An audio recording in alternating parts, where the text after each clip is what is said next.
बिस्मिल्लाहिर्रहमानिर्रहीम। अस्सलामु अलैकुम। हमारे YouTube चैनल में खुश आमदीद नाज़रीन इकराम। आज हम आपके लिए एक निहायत ही खौफनाक और दिलचस्प कहानी लेकर आए हैं। कहानी शुरू करने से पहले हम आपसे एक छोटी सी गुजारिश करना चाहते हैं। अगर आप हमारे चैनल पर नए हैं तो बराए करम चैनल को सब्सक्राइब करें ताकि हमारी हर नई वीडियो की इत्तला आपको फ़ौरन मिल सके। शाम के साए धीरे धीरे गांव की गलियों पर उतरने लगे थे। पुराना सा यह गांव नाम था रंगपुर, जहां जिंदगी किसी पुराने रेडियो की तरह चलती थी, कभी तेज कभी धीमी, लेकिन हरदम कुछ न कुछ सुनाई देता था। यहाँ की हवाओं में भी एक अजीब सन्नाटा था, जैसे वक्त ठहर गया हो। रंगपुर के बाहरी कोने पर एक टूटा फूटा मकान था जिसे लोग जली हवेली कहते थे। कहते थे कि बरसों पहले यहाँ आग लगी थी और तब से वहां कुछ ऐसा बसा जो इंसानी नहीं था। बच्चे डरते थे, बूढ़े दुआएं पढ़ते थे और जवान लोग सिर्फ किस्से सुनाकर आगे बढ़ जाते थे। लेकिन ये कहानी सिर्फ उस हवेली की नहीं है, ये कहानी है रुखसार की। रुखसार लगभग 22 बरस की एक लड़की, जिसकी आंखों में नूर था लेकिन जिस्म में बीमारियां थीं। उसका जिस्म जैसे वक्त से पहले ही थक चुका था। माँ बाप बचपन में ही चल बसे थे और अब वह अपनी खाला के साथ रहती थी। खाला का मिजाज कड़वा था और जिंदगी की सख्तियां रुखसार को हर दिन तोड़ रही थी।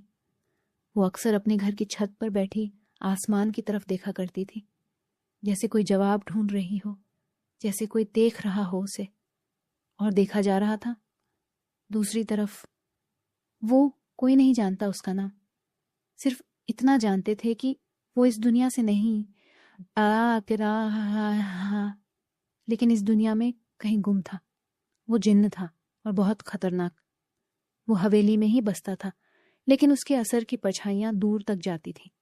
कोई रात में वहां से गुजर जाए तो सर्दी में भी पसीने पसीने हो जाता था।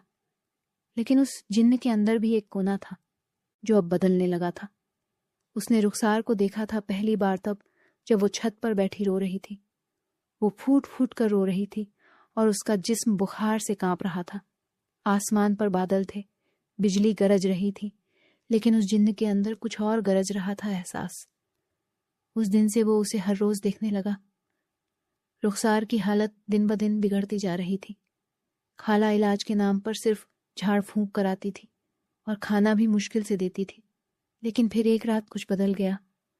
उस रात रुखसार को बुखार इतना चढ़ा कि वो बेहोश हो गई। खाला सो रही थी और घर में कोई नहीं था। तभी हवाओं ने करवट ली।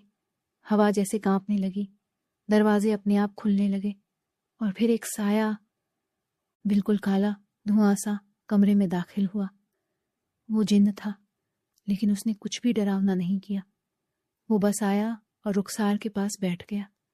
उसकी आंखों में अजीब सी मायूसी थी, जैसे वो चाहता हो कि कुछ कर सके लेकिन कर नहीं सकता। उसने धीरे से अपना हाथ रुखसार की पेशानी पर रखा और अचानक रुखसार का बुखार उतरने लगा। सुबह जब खाला ने देखा कि रुखसार पहले से बेहतर लग रही है तो चौंक गई, लेकिन उसने सोचा शायद दुआओं ने असर कर दिया होगा। लेकिन यह सिलसिला चलता रहा। हर रात वो साया आता और रुखसार की बीमारी थोड़ी और कम हो जाती। रुखसार को भी अब यह एहसास होने लगा था कि कुछ है, कोई है जो उसे देखता है, जो उसकी देखभाल करता है। एक दिन उसने अपनी डायरी में लिखा, मुझे नहीं पता कौन है वो, लेकिन मैं जानती हूँ मैं अकेली नहीं हूँ। मेरे दर्द में कोई और भी सांस लेता है। अब गांव में कुछ बातें फैलने लगी थी। कुछ लोग कहते थे कि रुखसार पर किसी जिन्न का साया है, लेकिन वो डराते नहीं थे क्योंकि रुखसार अब पहले से बेहतर दिखने लगी थी। उसका चेहरा चमकने लगा था और उसके चलने में वो थकावट नहीं रही थी। लेकिन असली बदलाव तब आया जब गांव में एक डॉक्टर आया। वो एनजीओ के साथ आया था मुफ्त इलाज करने।